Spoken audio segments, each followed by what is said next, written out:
Olá, turma. Começar aqui mais uma aula.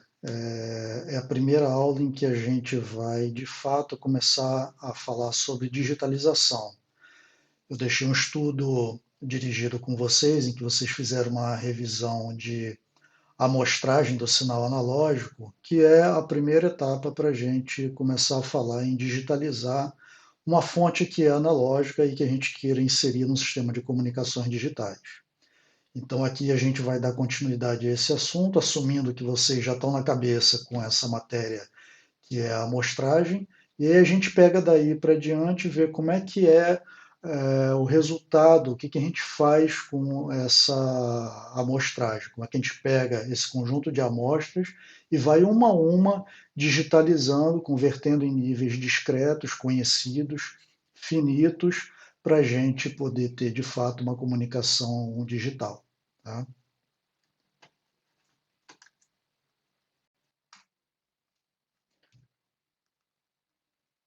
Bom, então se a gente amostrou, né, vamos tentar pegar aí algumas regras, algumas maneiras, metodologias da gente converter esse sinal amostrado numa maneira eficaz de ser transportada pelo canal. Como é que a gente faz isso? Se eu estou começando a falar a respeito de adequação ao canal, eu estou falando de uma etapa que acontece ali no transmissor, que muitas vezes, de maneira generalizada, a gente se refere como modulação. E a gente vai começar a chamar de modulação essa etapa daqui a mais um pouco. E aí a gente pode relembrar aquilo que a gente falou um pouquinho lá na nossa sessão síncrona, né? Quando a gente ainda estava tentando fazer distinção entre analógico e digital, a gente pode falar de uma primeira técnica chamada PAM, onde eu ainda não estou digitalizando, conforme a gente se convenceu lá naquele nosso encontro, mas eu já estou fazendo uma modulação analógica pulsada em cima da amplitude, né? PAM. Então a gente pega aquela amostra de um sinal analógico, converte num pulso, que pode ter infinitas possibilidades de valores para a amplitude dele, conforme aquele valor que eu peguei no sinal analógico contínuo, tá? No sinal analógico, melhor dizendo. Tá? É a forma mais elementar. Tá? Se trabalhar na amplitude costuma ser a maneira mais elementar da gente fazer uma modulação. Assim como lá em princípios de telecomunicações, que vocês estavam fazendo modulações com portadoras que eram ondas contínuas, né, que era uma cossenoide, vocês viram também que a mais elementar era quem? Era o AM. Então a gente poderia ter uma amostragem natural, que seria a gente fazer a amostragem com uma função impulso, tá? Uma delta. Isso não é realizável. O que a gente faz na prática é uma amostragem usando uma técnica chamada sample and hold, né? Você está amostrando e retendo. Você colocou ali o amostrador para pegar aquela amostra, você retém ele por um certo período de tempo, né? Idealmente plano, essa amplitude superior aí desse pulso, e depois ele volta. Tá? Bom, tem algumas razões para isso. Primeiro, isso daí é realizável você fazer essa coisa. Se fosse um impulso, esse ΔT seria zero, não dá para fazer isso, a gente já sabe. Uma, uma maneira, então, é a gente amostrar, reter. Se você retém por um intervalo muito longo, né, você está diminuindo a variabilidade desse trem de pulsos que você está gerando, a variabilidade num espaço, num intervalo de tempo. Você está reduzindo a variabilidade no intervalo de tempo, o que a gente está fazendo? A gente está, na média, precisando de menos banda para trafegar esse trem de pulsos que a gente está criando. Claro que isso tem um limite, primeiro porque eu preciso encaixar pulsos espaçados de um certo intervalo de tempo, então não posso reter indefinidamente, é claro. Tá? Uma outra coisa é que essa retenção muito grande, ela começa a gerar uma certa distorção, você não consegue reter, né, naquele nível por um intervalo muito grande, você pode começar a gerar distorções que vão requerer algum trabalho adicional depois de você fazer esse processo. Então acaba não sendo uma coisa muito interessante de se fazer. De maneira que a gente tem então uma relação de compromisso, tá? Não vai reter nem tão pouco, nem tão muito tempo, tá? Isso é visto em disciplinas de laboratório, tá? Não é um assunto que a gente vai focar muito aqui, tá? Então tem um limite prático ali para essa retenção, tá? Um limite superior e um limite inferior. Bom, aí a gente pode introduzir duas técnicas um pouco mais sofisticadas, mais interessantes, tá? Elas acabam sendo mais robustas porque elas não trabalham em cima da amplitude, que é facilmente degradada, a gente já sabe disso, tá? E elas são mais interessantes também em termos de é, uso de energia, tá? A amplitude não é variada no PDM, né? Então, conforme a gente deu uma relembrada na nossa aula síncrona de ontem, né? A gente vai fazer variar, no caso do PDM, a duração do pulso, de acordo com o valor de amplitude daquele sinal analógico de entrada, tá? O ppm, eu explico ele daqui a pouco, deixa eu mostrar para vocês a figurinha do PDM para a gente relembrar, depois eu volto aqui para a gente falar de ppm. Então, no PDM, olha, imagina, ali na esquerda eu tenho esse. Deixa eu mudar aqui o ponteiro.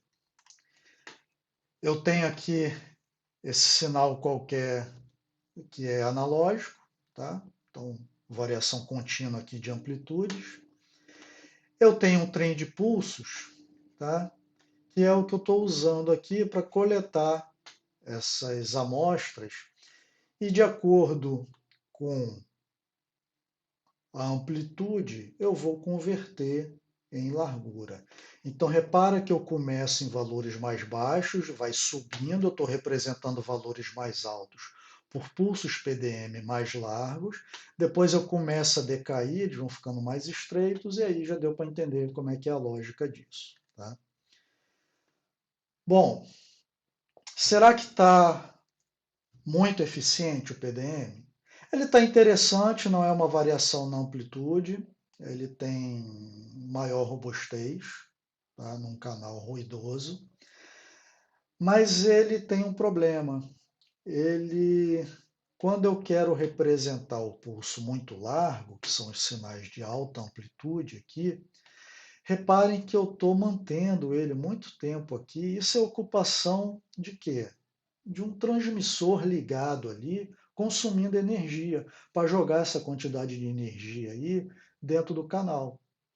Então, para mandar essa informação de que ele tem elevada amplitude, eu estou com um gasto de energia aqui que de repente eu poderia fazer isso de uma maneira melhor. Tá? Aí surge a ideia do ppm. Então, olha, essa ideia, o PDM gasta energia desnecessariamente, o ppm vai ser ali, tem a mesma ideia do PDM, vocês vão entender, mas ele vai suprimir essas ocorrências em que se gasta energia desnecessariamente, de uma maneira bastante esperta, relativamente simples, mas esperta. Tá? Então a gente vai variar a posição do pulso. Vamos tentar ver como é que seria isso. Então olha só um ppm.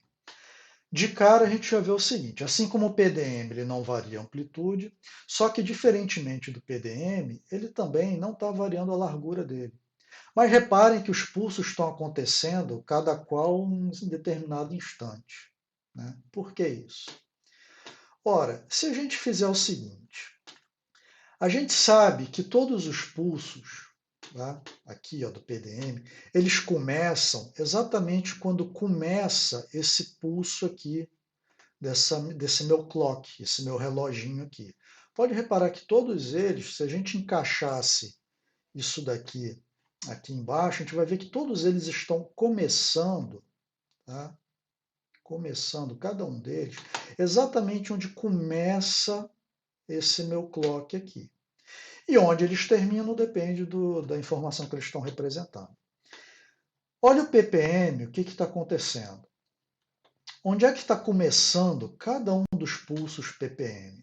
Reparem que está começando exatamente onde termina o PDM. Podem reparar isso. Ou seja, se eu juntar a seguinte informação, onde é que está começando o clock, junto com essa informação aqui, de qual é o tamanho, essa grandeza aqui ó, de largura que eu deveria variar, eu tenho esse cara aqui na posição dele, qual é a tarefa que o receptor deveria desempenhar então? Ora, o receptor conhece o clock, conhece esses instantes aqui de início. O receptor também vai ver quais são esses instantes em que estão chegando esses pulsos ppm lá para ele. Quando ele faz a diferença desse instante aqui menos esse primeiro instante aqui, concordamos que ele vai obter exatamente essa largura aqui? E aí ele vai fazendo isso sucessivamente, pega um instante desse daqui, menos o instante em que aconteceu a subida desse segundo pulso. E assim ele vai fazendo esses pares aí sucessivamente, calculando essas diferenças com a informação que ele tem, esses tamanhos aqui, ó, que ele consegue converter em quê? Em nível de amplitude lá do sinal original, ele consegue saber quem é essa informação. Então, o ppm ele está transportando essa informação aqui, ela está contida nele, né? Mas sem precisar ficar segurando esse nível aqui muito alto e gastando energia desnecessariamente. Então, ele acaba sendo uma técnica de modulação pulsada, analógica, muito mais interessante que o PDM e que o PAM. E a gente diz que o ppm ele, do ponto de vista de modulações pulsadas analógicas, ele é o que guarda a melhor relação no seguinte sentido: a melhor relação entre ocupação de banda e desempenho em relação a sinal ruído. A gente vai olhar um pouquinho mais adiante que um dos grandes objetivos quando a gente for fazer o desenvolvimento da nossa primeira técnica que a gente vai ver de digitalização, que é chamada de PCM, vocês vão perceber que lá no final a gente vai chegar na relação sinal-ruído desse PCM, e aí a gente vai ver uma relação entre ocupação de banda e relação sinal-ruído. Tá? Isso já numa modulação digital, que é o PCM. E aí a gente vai querer comparar com o resultado que a gente tem aqui para o ppm. Que eu não vou fazer a dedução aqui não, que não é escopo nosso, mas eu digo para vocês que o ppm, a relação que ele dá para a gente entre ocupação de banda, desse trem de pulsos aí, e relação sinal-ruído dele é uma relação quadrática. O que quer dizer isso? Que quando eu dou aumentos na ocupação de banda, eu estou melhorando de uma maneira quadrática a relação sinal-ruído. Ocupar mais banda é uma coisa que muitas vezes a gente não vai gostar porque banda custa dinheiro, tá? Mas se eu tiver banda suficiente para que ela possa ser ocupada, a gente vai ver que tem um benefício muito grande em relação ao sinal-ruído, tá? E se eu tiver muito restrito em banda, eu posso ter uma relação sinal-ruído não muito interessante. Então, essa relação aí, banda, relação sinal-ruído, é uma coisa que vai interessar muito para a gente. Tá? Então, vamos guardar essa informação. No caso do ppm, que é o que de melhor a gente pode fazer para esse tipo de modulação, a relação ela é quadrática. Tá? E ela se equivale ao tipo de relação que a gente tem lá no FM também, que também é uma relação quadrática entre ocupação de banda e melhoria de relação sinal-ruído. Quadrático, lá no FM, lá do mundo das portadoras contínuas. Tá? E aí depois vamos ver ao que a gente chega no caso do PCM. Vamos ver se o PCM vai ser melhor ou pior.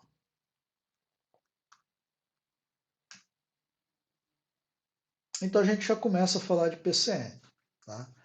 Modulação por codificação de pulso. Vamos tentar entender o que é essa tal da codificação do pulso. Forma mais elementar de modulação digital, pulsada. Tá? O que esse pulso está representando? Está representando agora uma determinada codificação, que isso aí é novidade para a gente. Por que que eu consigo codificar e dizer que o meu pulso está representando um determinado código? Tá? Bom, não dá para eu codificar nada, tá, se eu não tiver um conjunto finito de possibilidades. Imagina, imagina o próprio alfabeto, né? Eu só consigo dar nome a cada uma das letras e criar um código de alfabeto, porque eu sei que eu tenho um conjunto finito de letras. Aí eu vou e nomeio cada uma delas. Tá? Então, na hora que a gente está trabalhando com um conjunto finito de possibilidades, né, a gente pode dar nome a cada uma dessas possibilidades aí, e com isso eu criei um determinado código. E os meus pulsos vão representar cada uma dessas possibilidades finitas. Ok? Bom,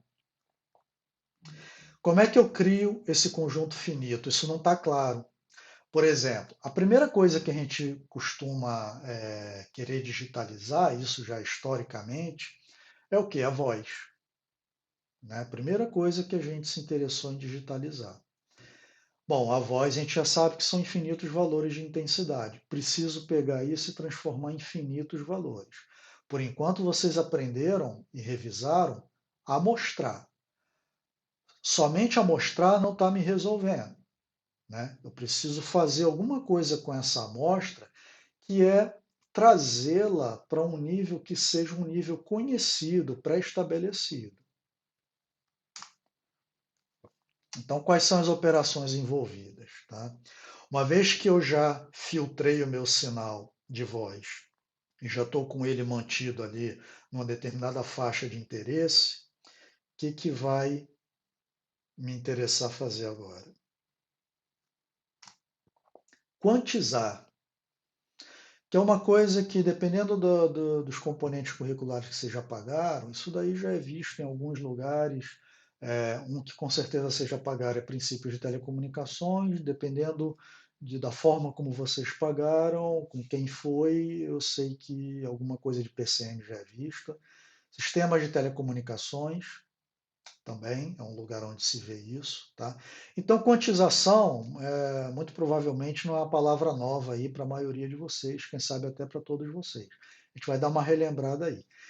E na quantização é onde está de fato esse segredo aí de pegar aquele nível analógico e trazer ele para valores conhecidos. A gente já até diz que na prática, depois que quantizou, o sinal já está digitalizado. Só que ainda resta uma coisa: codificar. Para que nível que eu puxei esse sinal analógico? Dependendo do nível, existe um código que é o nome daquele nível ali. O código ele distingue um nível do outro. Tá? Então, olha, como é que seria, numa maneira bem genérica, tá? A gente descrever um sistema funcionando por PCM, um sistema que está digitalizando a voz, né? E depois ele está colocando de novo essa voz analógica para que alguém possa entender essa voz aí. Então, eu tenho uma fonte, que pode ser alguém falando, vou filtrar, vou amostrar, vou quantizar, vou codificar. Tá? Terminou isso, eu tenho um sinal PCM. Tá? A gente vai ver ainda mais adiante que quando faz isso, eu tenho um sinal PCM que ele está em banda base.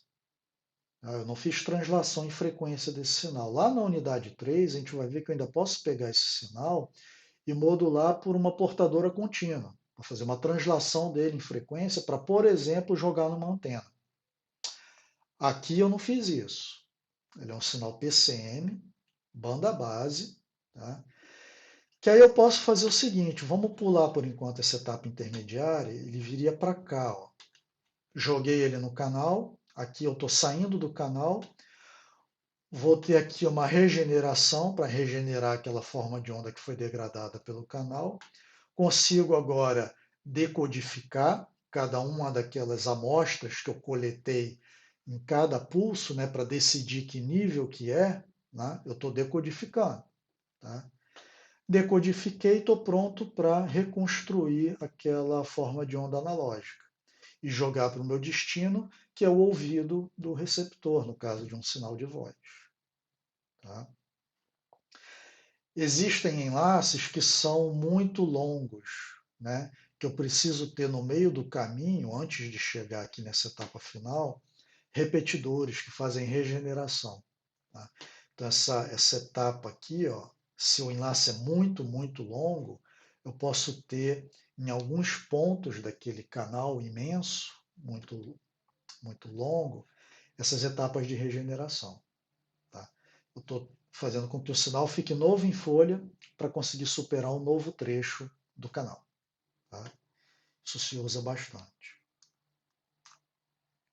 Então eu tenho conversão analógico-digital, né? E no receptor eu tenho essas etapas aí sendo desempenhadas. Algumas dessas etapas a gente ainda vai ver em maior detalhe. Tá? A gente vai falar ainda nessa aula sobre quantização, bastante. A respeito de receptor, gente, isso daí é um capítulo à parte, que a gente ainda vai ver bem melhor na unidade 2.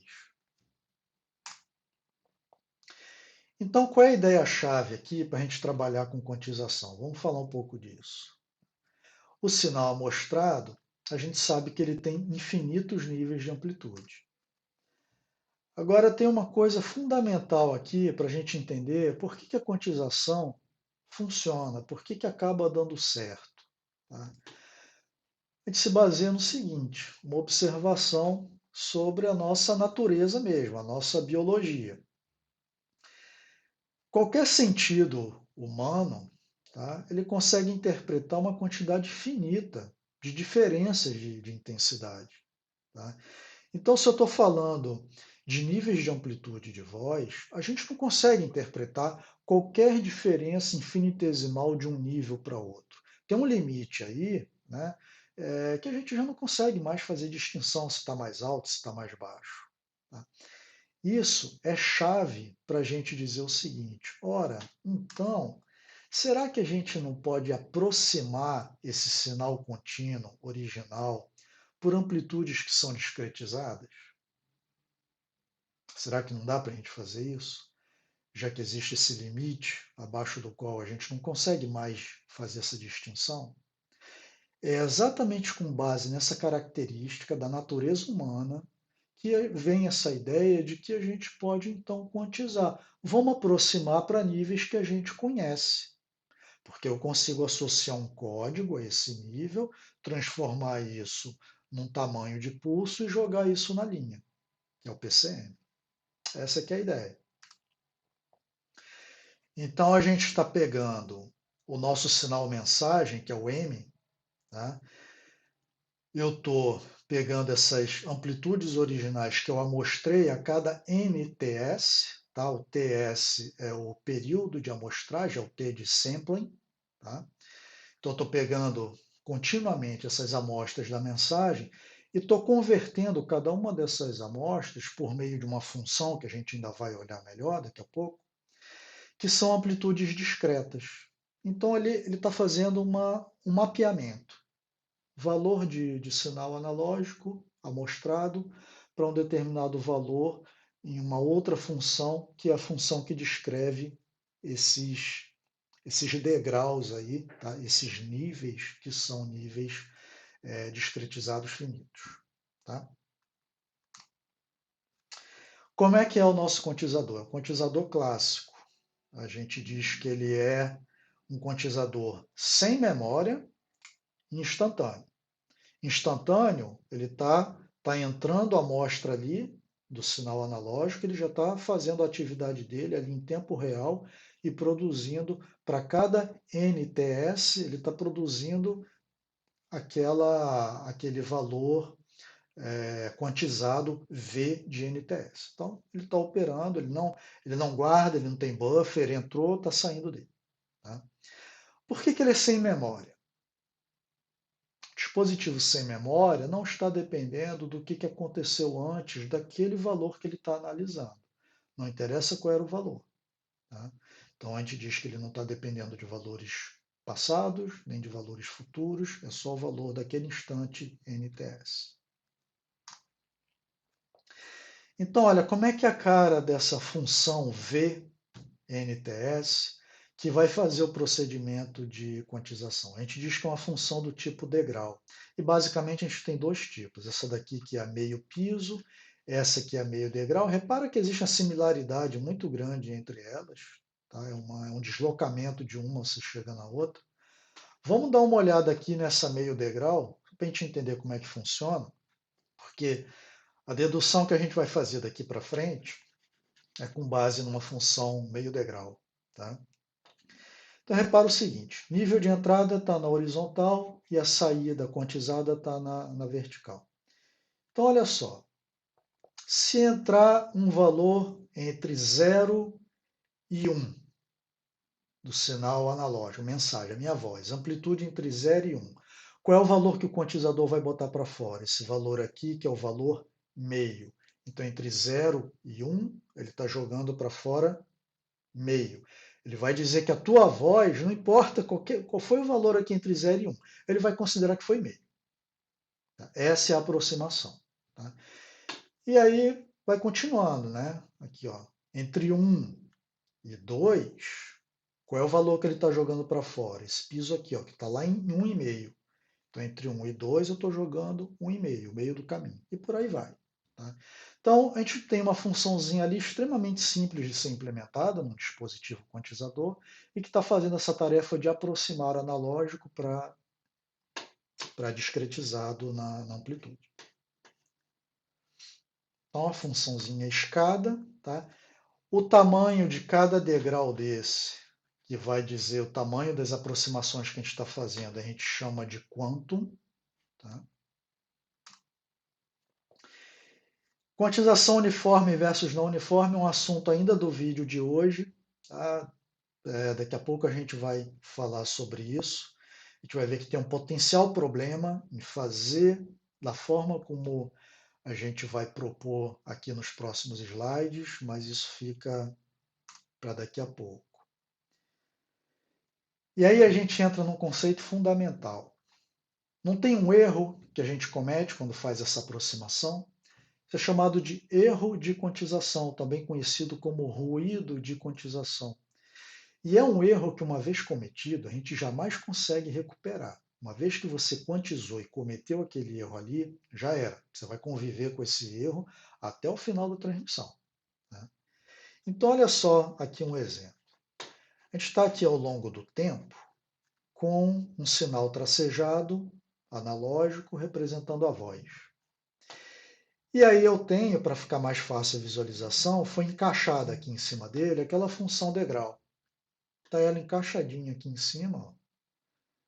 Pronta para o quê? Pronta para fazer essa conversão a cada instante de amostragem, definido lá pelo teorema de Nyquist da amostragem, que vai pegar esse sinal tracejado em sucessivos pontos aqui, igualmente espaçados no tempo, né?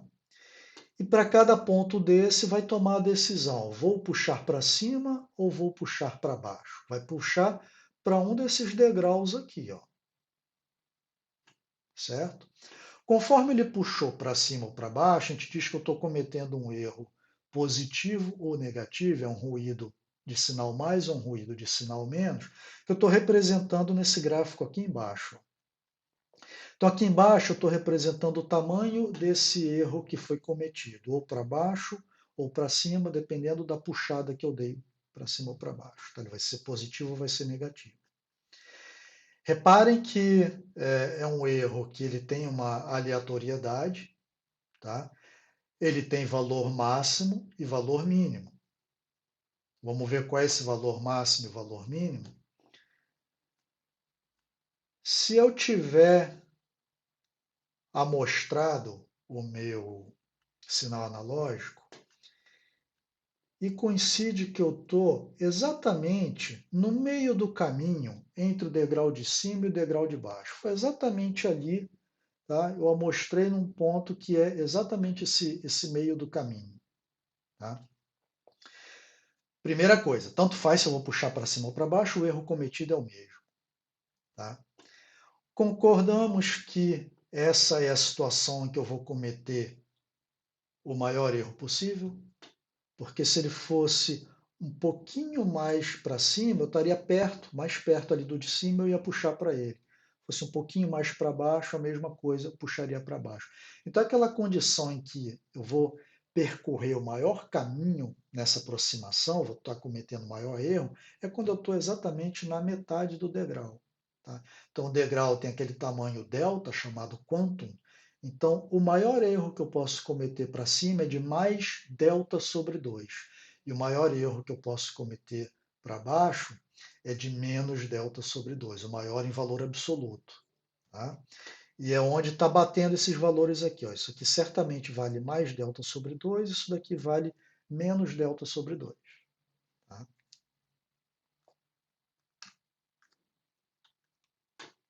Bom, se a gente considera que esse sinal analógico ele tem uma faixa dinâmica, que é a faixa de excursão dele em amplitude, que vai desde mensagem máximo, M máximo, até menos mensagem máximo, menos M máximo. Então ele tem uma faixa de excursão ali de 2M máximo, que é isso que está representado aqui. Tá? E vamos dizer também que ao longo dessa faixa dinâmica, eu estou encaixando uma função degrau que tem L degraus. É a quantidade de níveis de quantização que eu, como projetista, defini. Tá? Tem L degraus ali. Bom, se eu estou nessa faixa de 2M máximo, encaixei direitinho ali L degraus, qual é o tamanho de cada degrau? 2M máximo dividido por L. Tá? Essa conta ela fica certinha se a gente está trabalhando com aquele tipo de função degrau, meio degrau. Tá? Então, tenho aqui uma maneira de descrever o tamanho de delta em função de uma característica que é do sinal de entrada e uma função de uma característica que é do quantizador que eu, projetista, estou construindo, L. L é uma escolha minha. Agora vamos imaginar o seguinte. Tá? Tem alguma abstração aqui nisso que a gente vai fazer. Sinal de entrada aleatório, já sabemos disso. Tá? Imagina que eu, como projetista, escolhi um valor de delta, altura do degrau, muito pequeno mesmo.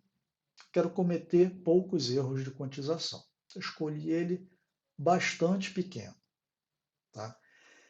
Será que ao longo desse processo de amostragem e quantização, que eu vou fazendo isso ao longo do tempo, tá? Será que depois de analisado um bom intervalo, tá? Um intervalo aqui em que eu tenho várias amostras aqui desse erro de quantização cometido, será que eu vou verificar que existe algum valor de erro de quantização que vai acontecer mais do que os outros valores? Ou seja, será que tem um valor de erro de quantização que ele é preferencial? Vai acontecer mais vezes? Sinal aleatório, delta muito pequeno. Não vai ter. Não tem nenhuma razão para isso. Às vezes, para a gente responder esse tipo de pergunta, é melhor a gente inverter. Existe alguma razão para que haja um valor preferencial? Não tem essa razão. Eles vão estar distribuídos, esses erros, aí, o valor do erro, excursionando entre menos delta sobre 2 e mais delta sobre 2, ao longo de um certo tempo, um sinal de entrada aleatório e delta bastante pequeno, ele vai estar distribuído uniformemente por entre todos os valores que ele pode assumir. Tá? Que é o que a gente chama, então, de uma função FDP, lá da probabilidade, uniforme. Ele é plana. Tá? Então, já sabemos que essa variável aleatória aí, chamada ruído de quantização, a variável Q grande, que tem amostras dessa variável Q pequeno, tá? Ela é uniformemente distribuída. Então, imaginem só, ela é uniformemente distribuída entre menos delta sobre 2 e mais delta sobre 2, intervalo de tamanho delta. Tá? A gente sabe que uma FDP uniforme ela é plana, ao contrário daquela que a gente viu lá do AWGN, aquela gaussiana. Não, aqui ela é plana. Tá? Bom, se ela é plana e a gente sabe que uma característica da FDP é que a área embaixo dela, se eu fizer a integral dela entre os dois limites, inferior e superior dela, essa área é 1, que é a probabilidade de 100%. Isso aí quer dizer o seguinte, olha, todos os possíveis valores do ruído estão aqui dentro desse intervalo. Então, a probabilidade de que aconteça um desses valores aí é de 100%. Né? Está todo mundo aqui dentro. Então, reparem aí, eu tenho um retângulo, né? Eu tenho essa base de valor delta, eu tenho uma certa altura, que é onde está esse plano, tá? E a área disso daí tem que ser igual a 1. Então, qual é o valor dessa altura? Né? A área de um retângulo igual a 1, onde eu já conheço quem é a base, que é delta. Né? Então, a base vezes a altura vai ter que ser igual a 1. Então, a altura, para que dê 1 essa área, a altura tem que ser 1 sobre delta, já que a base é igual a delta. Então, olha que interessante. A gente fez uma análise aqui um tanto qualitativa, tá? Para a gente tentar se convencer de que essa FDP do ruído de quantização é uma FDP uniforme, tá? E é bastante razoável a gente considerar isso. E descobrimos qual é o valor dela, 1 sobre delta. E ela existe dentro desse intervalo aqui. Ela é zero fora do intervalo. Importante conclusão que a gente chegou. A gente vai usar isso um pouco mais adiante. Agora a gente chega num ponto que a gente tem uma dedução dessa SNR, tá? E aí eu vou combinar o seguinte. Essa dedução eu vou mostrá-la passo a passo no nosso vídeo, que vai ser a segunda parte do estudo de PCM e seus variantes, que é o próximo vídeo que eu vou lançar. Tá? Então, a demonstração que é relativamente simples, fica para aquele vídeo. Eu vou mostrar aqui alguns elementos que a gente precisa para começar essa demonstração e já vou pular para o final dela, para a gente fazer uma análise em cima do final dessa demonstração. Tá? O que a gente está interessado em fazer? Lembra quando eu falei da relação SNR, ocupação de banda, lá do ppm? Tá? A gente vai fazer aqui uma dedução da SNR na saída do quantizador. Qual é a relação sinal-ruído desse trem de pulsos aí que a gente obteve na saída do quantizador? Tá? Vamos fazer essa dedução, tá? E ver como é que ela se relaciona com banda ocupada. Tá bom? Então vamos ver algumas considerações que a gente tem que fazer antes disso. Bom, entrada. Entrada é a amostra M, tá? De uma variável aleatória M maiúsculo, que é quem? Que é a voz. Tá? Só que eu fiz uma coisa aqui interessante, eu estou dizendo que a média desse sinal de entrada é zero. Bom, a gente sabe que a média da intensidade da voz ela não é zero. Tá? Quando eu for fazer lá a dedução, vocês vão ver o quão interessante vai ser eu considerar que essa média é zero. Mas aí alguém pode imaginar, poxa, mas pode considerar assim que é zero, mesmo não sendo, isso não vai atrapalhar os resultados? Não vai. Não vai por conta disso aqui. Está aqui o sinal de voz tracejado. Aí eu estou forçando uma barra de que ele tenha média zero, ou seja, eu estou fazendo algum offset nele para que a média se transforme em zero. Né? Escolhi lá um determinado offset, né? Eu vi qual é a média de verdade dele e puxei o zero para esse valor aí. Pronto, ficou em zero. Né? A minha função escada, eu estou puxando ela junto. E todo esse procedimento de quantização vai depender desse offset. Eu vou estar convertendo valores do sinal analógico num sinal de uma forma de onda degrau, cometendo aqueles mesmos erros que eu ia cometer. Tanto faz se eu puxei todo mundo para cima ou para baixo. Não está alterando esse procedimento do quantizador. Só que do ponto de vista matemático, das contas que a gente vai ter que fazer lá na nossa dedução, que vocês vão ver depois, é um facilitador muito grande eu considerar que essa entrada tem média zero. Vai facilitar a vida para a gente. Então a gente vai assumir isso. Tá? O quantizador ele faz um mapeamento da amostra da VAM grande numa amostra discreta da VAV. Né? Ou seja, o que a gente está fazendo, essa variável aleatória Q, ela é definida como M menos V. É isso que define ela. Então é uma relação de subtração. Bom, agora olha como é interessante a gente ter feito média zero na VAM. M tem média zero. O quantizador é simétrico. Essa função aqui, ele não tem viés para nenhum lado. Tá? Ou seja, a gente diz com isso que a média dessa variável aleatória Q vai ser zero, porque eu tenho m de média zero, este cara aqui, que é a função dada pelo quantizador, está implementada lá dentro do quantizador. Por ser simétrico, ela é de média zero também. Olhando para a cara dela, a gente vê isso. Tá? Média zero menos média zero. Essa VA resultante aqui tem média zero. Isso vai ser muito bom para a gente, vai ser um facilitador para a gente saber disso. Bom, o que vem depois disso é essa conclusão a respeito de variância, tá? Que eu vou deixar para detalhar um pouco mais quando eu estiver fazendo a dedução. Tá? Talvez vocês não se lembrem que a partir disso daqui eu chego nesta conclusão aqui, mas aí eu vou fazer essa revisão lá na dedução. Tá? Bom, os 3 pontinhos aqui são a dedução, e finalmente a gente chega nesse resultado aqui, que é o seguinte: relação sinal-ruído de saída do quantizador é dada por 3 vezes a potência média do sinal mensagem, lá da entrada, a potência média da voz, sobre o valor máximo do sinal de voz ao quadrado, que multiplica 2 elevado a 2 vezes R. R a gente ainda não falou sobre ele. Vamos ver quem é R aqui? R é o número de bits por amostra. A gente ainda não falou também disso. Então, vamos voltar aqui e falar o seguinte. Tenho aqui os degraus da minha função escada, também conhecidos como níveis de quantização. O que eu falei que faz parte do PCM? Pegar esse valor aqui que foi quantizado e converter isso num código. E eu tinha dito que a gente batiza cada um desses níveis aqui por um código. Sistemas de comunicações digitais. Será como é que a gente vai construir esse código?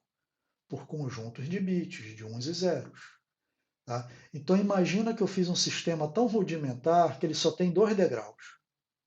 Ele é muito ruim, né? Eu vou aproximar a voz ou para um nível ou para outro nível. Tá? É como se eu só falasse 2 valores de amplitude distintos. Tá? Mas só para simplificar, se forem 2 degraus, quantos bits eu preciso para representar 2 possíveis valores? Preciso de um bit. Um degrau é bit 1, outro degrau é bit 0. Vou melhorar um pouco. 4 degraus. 4 níveis de quantização. Preciso de quantos bits? 2 bits. Vai ser o 00, 01, 10 e 1. Então, o código que eu estou criando para distinguir cada um desses degraus é um código binário. Ok? Então, se eu resolvi colocar muitos degraus, tá? Fazer esse L aí ser muito grande para poder obter um delta muito pequeno, que inclusive é o que eu preciso para chegar a essa conclusão a respeito da FDP. Tá? Eu vou então ter muitos degraus, eu vou precisar de muitos bits para isso. E esses bits, eles estão acontecendo em que unidade de tempo? Ora, cada valor que eu preciso quantizar, tá, um após o outro, eles não estão sendo pegos a uma taxa, que é exatamente aquela taxa de amostragem. Né? Então, se eu acabei chegando à conclusão, lá pelo teorema da amostragem, que eu estou amostrando numa taxa bastante elevada, uma frequência muito alta, quer dizer que várias vezes por unidade de tempo, eu estou precisando pegar esse código aí que eu defini para um determinado nível e jogar na linha. Então eu peguei, amostrei o primeiro, decidi qual é o degrau, é esse degrau daqui. Qual é o código referente a ele? Aquele monte de bit lá, joga isso aí na linha. Logo depois veio a próxima amostra. A próxima amostra bateu aqui, nesse outro degrau. Qual é o código dele? Essa sequência de bits aqui. Joga na linha. Então, isso está definindo uma frequência com que eu estou jogando bits na linha, né, na unidade de tempo, frequência. Tá? Então, quantidade de bits que eu estou jogando por unidade de tempo. Estou definindo uma taxa de bits por segundo. Tá? Quantidade de bits, então, tem a ver com a quantidade de degraus, e no fim das contas, essa taxa aí tem a ver lá com a taxa de amostragem de Nyquist. Olha como é que as coisas estão se relacionando. E aí o R, então, é essa quantidade de bits que eu preciso para definir cada um dos degraus. Tá?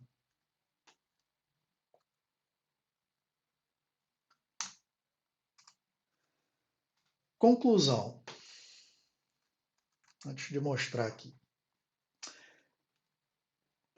Se eu aumentar R, ou seja, jogar fora o meu quantizador original e trocar por um outro em que eu estou usando mais níveis de quantização. Vou precisar de mais bits, vou precisar de um R maior. Quando eu faço isso, ele está aqui num expoente, o que vai acontecer? Melhorou a SNR. É razoável de se imaginar isso? É, porque se eu estou aumentando a quantidade de bits, eu vou conseguir então colocar mais níveis de quantização. Se eu estou colocando mais níveis de quantização naquela mesma faixa dinâmica, quer dizer que o delta ficou menor. A gente já viu ali aquela expressão. Né? Delta ficou menor, quer dizer que eu estou cometendo erros menores de quantização. Então, essa SNR da saída do quantizador melhorou. Esse R aqui ó, é o ruído de quantização. Tá? Então, ela melhorou o SNR. Tá? Mas qual é o impacto disso? O que acontece quando eu aumento a quantidade de bits que eu estou colocando na linha por unidade de tempo? Estou aumentando variabilidade temporal naquele mesmo intervalo ali, que eu estou metendo mais bits ali. Aumentar a variabilidade temporal, eu estou precisando, por Fourier, de mais banda. Né? Botei R maior, estou precisando de mais banda. Então, finalmente apareceu aquela relação uso de banda, melhoria de SNR. Aquilo que eu falei lá no ppm. Que eu falei lá no ppm, que no caso dele, a melhoria de relação sinal-ruído por meio do aumento de banda, eu falei que era da forma quadrática. Lembrados? E que era da mesma maneira que acontece com FM. Aqui está acontecendo essa melhoria de que maneira? Não é quadrática, é exponencial. Está melhorando de uma maneira bem mais interessante. Eu usar mais banda aqui me dá uma melhoria de SMR bem mais interessante do que as melhorias que eu obtenho naqueles outros esquemas. Né? PPM, no FM. Aqui, ok, eu vou usar mais banda se eu aumentar R. Poxa, mas o meu SNR pode melhorar de forma exponencial. Isso é uma conclusão muito interessante a respeito do PCM. É uma vantagem muito grande que ele tem em relação àqueles exemplos que eu dei lá do mundo analógico. Tanto o pulsado, que é o ppm, como o de onda contínua, que é o FM. Tá? Então é isso que tá sendo dito aí embaixo. Tá? A gente ainda vai ter a chance de falar um pouco mais disso, para sedimentar mesmo esse conceito. Agora vamos falar da tal da quantização não uniforme, que é um outro tipo de quantização que a gente faz. Isso tudo que a gente viu até agora é chamada de uniforme. Essa palavra uniforme diz respeito ao seguinte: a distância entre cada degrau ela é sempre a mesma. É aquele delta, é o quantum. Tá? Vamos olhar o seguinte.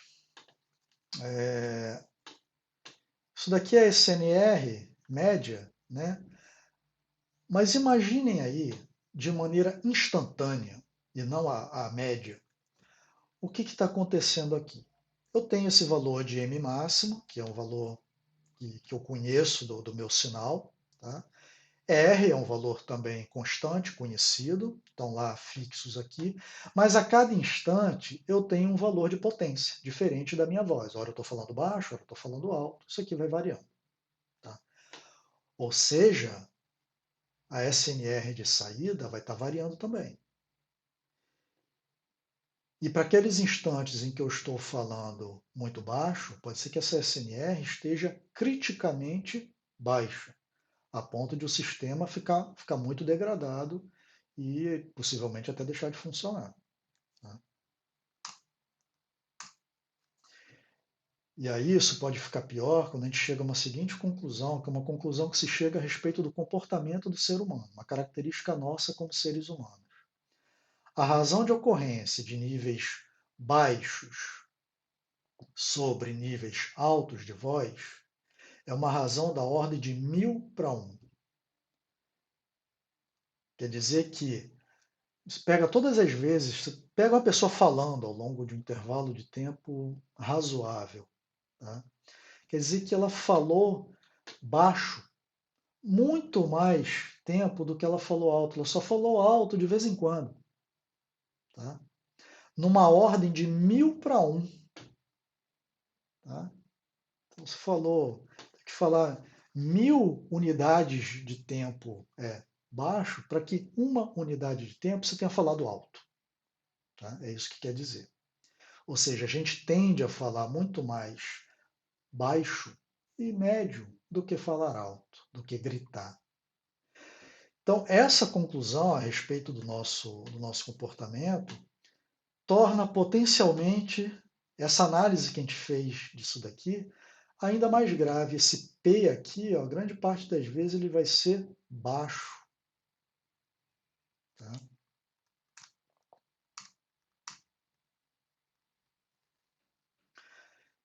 O que a gente poderia fazer? Qual o grande problema que a gente está tendo aqui? Tá? O ruído de quantização, tá? Aquela diferença entre o valor amostrado e o valor para o qual eu tenho que puxar para o degrau, ele não depende desse valor de P. Então, se eu estou com o valor, vou voltar aqui para a figura. Se eu estou com valores muito baixinhos do meu sinal de entrada ou valores mais elevados, tá? A quantidade de ruído que eu posso ter ao fazer essa puxada independe. Tá? Eu posso, dependendo da posição em que foi a amostragem, o valor amostrado, eu posso ter que ser obrigado a cometer um grande erro de quantização para puxar ou um pequeno erro de quantização para puxar. Isso independe se eu estou lá em cima ou se eu estou cá embaixo. É esse que está sendo o grande problema. Tá? Por quê? Se eu estou falando de um sinal de entrada que já tem um valor de potência muito grande, no momento em que eu estou quase gritando, tá? De repente eu posso até me dar o luxo de que o erro de quantização seja grande, seja um erro delta sobre 2, tá? Ou menos delta sobre 2, um erro que em módulo seja elevado, porque eu estou com um valor de P bastante grande. Pode ser que eu consiga tolerar isso daí. Meu SNR pode estar ok mesmo assim. Agora, se eu estou com um valor de P lá embaixo, tá? E ainda assim eu também tenho igual chance, tá? Assim como lá em cima, de ter um valor de erro muito grande, de delta sobre 2, poxa, aí eu posso estar falando de uma situação muito crítica. Então a gente está meio que cometendo uma injustiça aqui com esses níveis mais baixos. Eles estão sujeitos ao mesmo ruído de quantização dos sinais mais elevados, que estão lá em cima, que tem muito mais capacidade de tolerar esse ruído. A quantização não uniforme ela surge para a gente tentar dar uma contornada nisso daí, tentar promover justiça nesse ruído de quantização gerado. Vou tentar ver como é que a gente faria isso.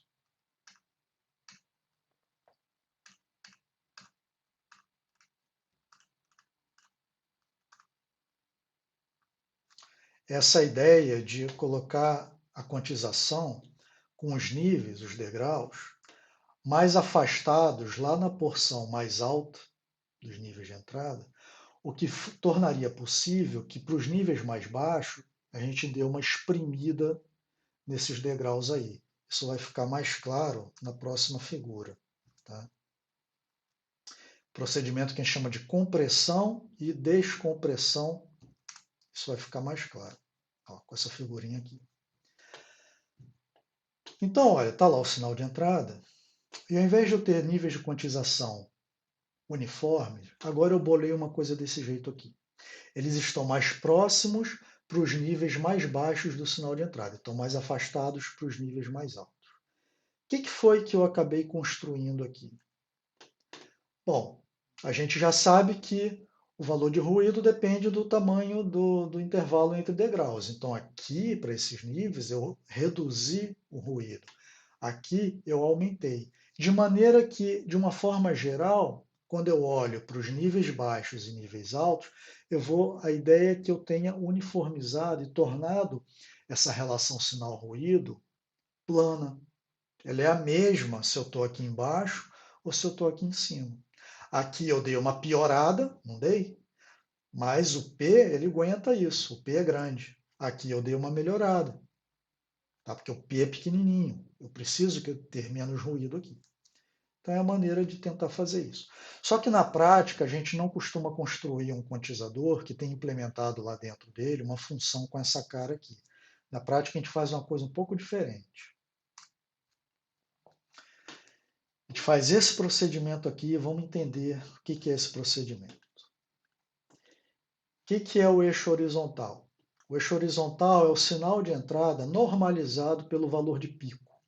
Então, é mensagem sobre mensagem de pico. Então, o valor máximo é igual a 1. Tá? Então, tem aqui infinitos valores possíveis que eu estou percorrendo. O que é essa saída? É a saída de eu ter passado esta coisa aqui, né, essa minha entrada, por uma curva que vai distorcer essa entrada aqui, vai distorcer essa forma de onda. Tá? Isso daqui não é ainda o meu quantizador. Isso daqui é um procedimento de distorção, uma não linearidade que eu estou introduzindo aí. Tá? E aí a gente vai ver o que acontece com essa forma de onda. Olha o que a gente está fazendo. Se eu estou nos níveis mais baixos do meu sinal de entrada, que é essa região por aqui, são os níveis mais baixos. Né? Olha o que está acontecendo. Pega um determinado intervalo aqui, ó, pega esse que está marcado aqui. Tem um intervalo aqui, ΔM, bem lá embaixo, um ΔM situado aqui assim, ó, uma faixa de ΔM que está posicionada aqui. Tá? Quando eu passo por essa não linearidade, isso aí se converteu num intervalo ΔY maior do que ΔM. Tá? Aqui, ó, entrei com um certo intervalinho aqui, está saindo maior. Tá? Então é como se eu tivesse pego esse pedaço aqui, eu dei um zoom, eu ampliei isso daí. Tá? O que está acontecendo para os níveis mais altos? Está acontecendo exatamente o contrário. Se eu já estou bem lá em cima, em amplitude, aquela hora que eu estou quase gritando, pega aqui um determinado intervalo bem grande, olha no que essa curva converteu um intervalo grande, um intervalo pequenininho. Comprimiu, deu uma achatada nessa forma de onda aqui. Então reparem que, passado um certo tempo, fazendo esse procedimento aí, eu vou ter pego essa forma de onda aqui, eu vou ter distorcido ela bastante. Né? Níveis baixos eu dei uma esticada, níveis mais altos eu dei uma achatada. Ok? Pega essa forma de onda resultante e passa ela agora por essa função degrau aqui, com aqueles degraus uniformemente espaçados, daquele jeito que a gente tinha entendido no início. O que vai acontecer? Aqueles intervalos mais baixos ali, que agora eu dei uma esticada, imagina que se antes ele tinha uma determinada excursão, que fazia ele passar, vamos supor aqui, por 10 degraus, Agora eu dei uma esticada nele, ele que passava por 10, agora de repente vai passar por 100 degraus. É aquela mesma informação, eu só estiquei, é aquele mesmo intervalo ali de voz, que agora eu dei uma esticada, a informação é a mesma, tá? Só que agora, forçosamente, eu estou fazendo passar por uma quantidade muito maior de degraus. O que aconteceu com o erro que vai ser produzido? Eu tenho muito mais possibilidades agora de converter cada uma das amostras que eu vou coletar ali, tá, em converter agora em 100 degraus possíveis, ao invés do que 10. Tá? O que eu estou fazendo com o erro que eu vou cometer? Diminuir. Tá? Dei mais possibilidades de conversão. Vou diminuir o erro. O erro acontece quando eu tenho pouca possibilidade, está tudo ali muito distante um do outro. Né? Então foi isso que eu fiz. Ao passo de que eu fiz o quê com o que está lá em cima? Eu achatei. Então eu fiz exatamente o contrário com o que está lá em cima. Ele estava passando por 100, nesse exemplo que eu estou dando, eu achatei, agora ele está passando por bem menos, eu piorei, eu estou jogando mais ruído para ele, nessa tentativa de dar uma equalizada. Tá?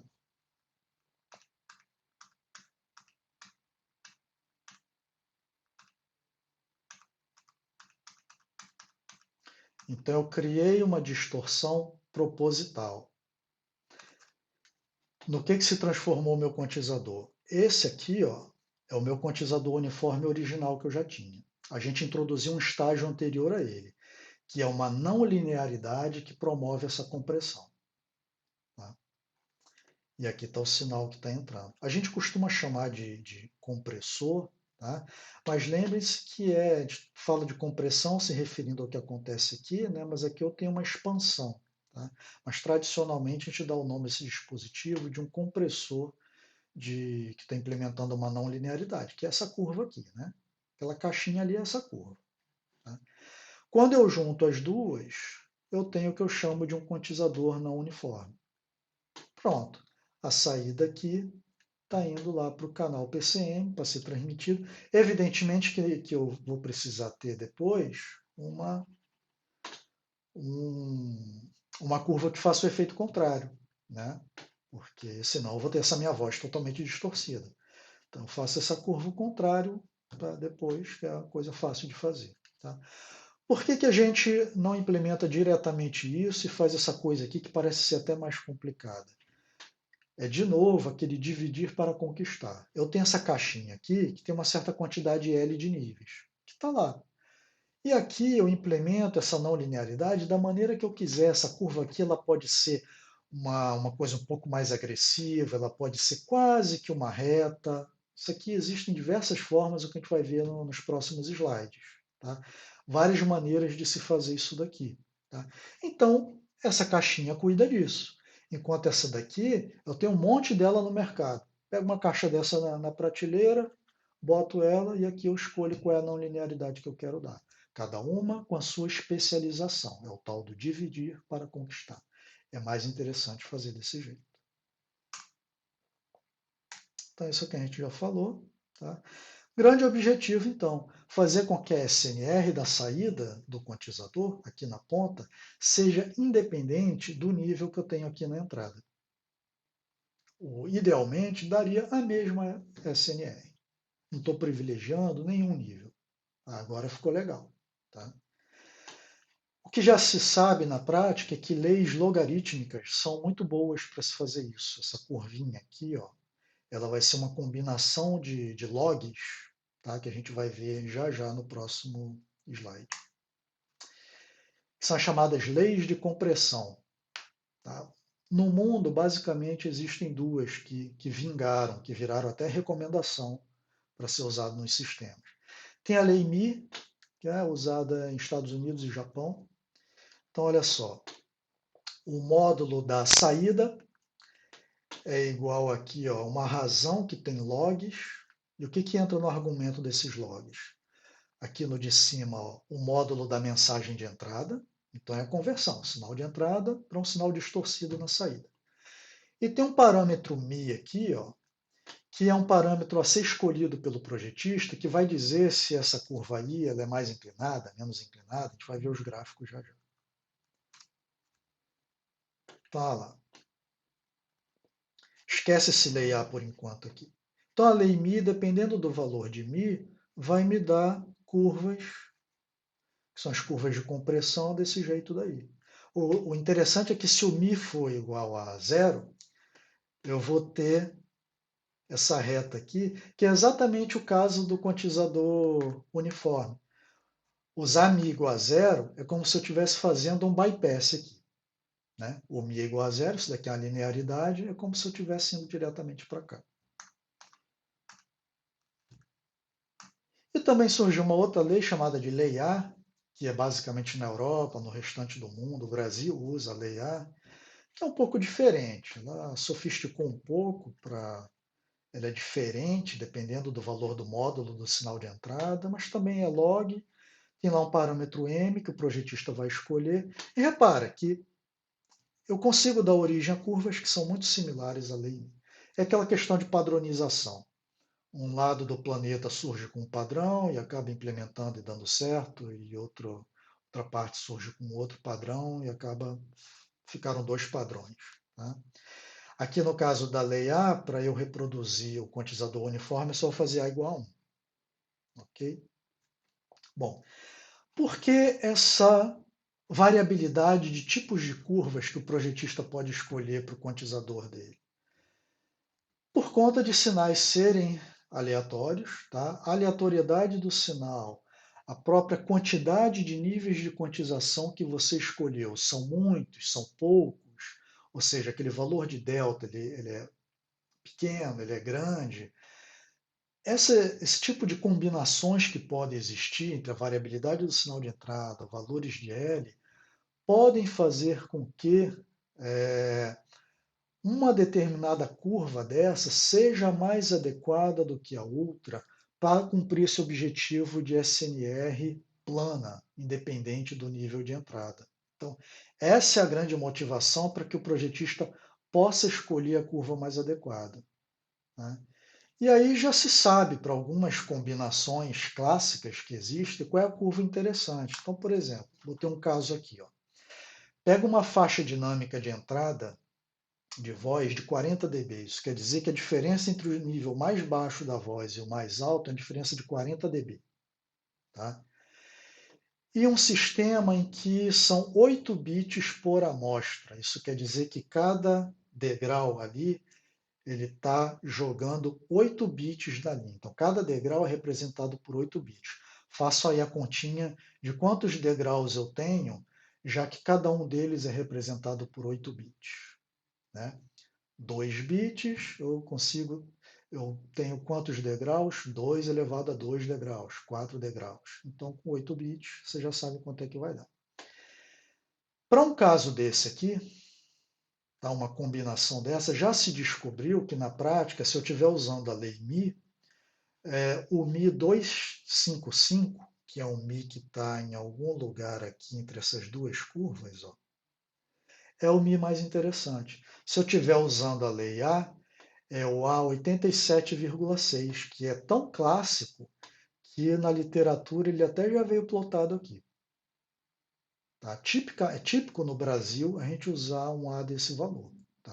Até porque esses valores aqui são típicos. Tá? Esse valor de 8 bits por amostra, clássico no PCM. A gente vai fazer depois um exercíciozinho que para quem já viu vai relembrar. Tá? E quem não viu vai entender muito facilmente. E aí, finalmente, nesse nosso último slide, vem um comparativo para ver se a gente conseguiu cumprir nosso objetivo. O que é essa figura? Eixo horizontal é a potência de entrada do sinal de mensagem, só que ela está referenciada a algum valor base, por isso que ela é potência, mas está sendo dada em dB, ok? Não está em dBm, não está em dBw, porque ele é a partir de uma referência que a literatura usou aqui, mas que não está importando para a gente não. Tá? O que importa é que andando aqui para a direita, a potência está aumentando, a potência de entrada.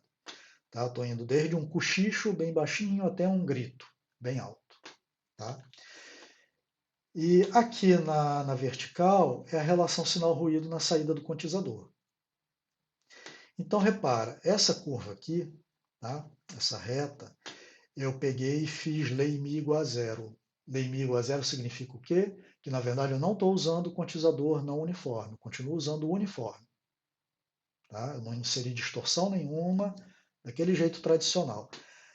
Olha como que a relação sinal-ruído da saída está dependendo grandemente do sinal de entrada. Cada sinal de entrada, um valor diferente. E ela vai subindo indefinidamente. Olha como é que eu estou prejudicando os níveis muito baixos de entrada. Está gerando uma SNR muito baixinha aqui. Ó.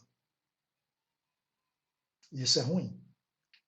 Estou privilegiando enormemente aqueles instantes em que eu estou falando muito alto, que ocorrem pouco. Olha a curva quando eu estou usando a lei Mi 255, aquele exemplo clássico de valor de Mi. Olha a SNR que eu consigo obter na saída para valores de entrada extremamente baixos, para quando eu estou falando bem baixinho. Eu já começo de uma SNR, para esse exemplo aqui, tá? Esse é um mero exemplo, mas que condiz muito com os valores que a gente encontra na prática, já está um pouco acima de 25 dB de relação sinal-ruído. Ela dá uma aumentada e depois tende a ficar nesse platô aqui. Aí alguém vai questionar, mas o objetivo não era ela ser plana? Pois é, já dá para perceber que esse objetivo de ser plana não dá para atingir. A lei logarítmica é a que mais faz a gente se aproximar de ser plana. Acima de determinado valor de entrada, ela fica de fato plana, mas para aqui não dá para a gente conseguir que ela seja plana. Mas a gente conseguiu uma coisa muito interessante. A gente subiu, olha a diferença desses valores aqui para esses valores que eu tenho aqui nessa reta. Tá? É brutal essa diferença. Muitos e muitos dB. Se vocês lembrarem que a cada 3 dB eu estou dobrando, olha quantas vezes eu consegui dobrar. Tá? Então é muito melhor. Então, quantização não uniforme ela tem um desempenho incomparável ao da quantização uniforme, é ela que acaba sendo usada na prática. Tá? O que, que a gente vai ainda fazer? A gente precisa, então, fazer aquela dedução que eu saltei da SNR do quantizador uniforme. A gente vai fazer essa dedução e a gente vai partir daqui para algumas outras variantes que existem do PCM. Isso vai ser também assunto do próximo vídeo. O que a gente vai fazer também no próximo encontro síncrono, a gente vai ver se isso ficou muito claro, tá, para vocês e tentar ver aí se tem algum exercício, alguma coisa que dá para dar uma praticada, ou a gente fazer, ou eu indicar alguma coisa para vocês, para a gente ter uma percepção um pouco melhor sobre isso. Tá bom? Então, a gente fica por aqui e até o nosso próximo encontro.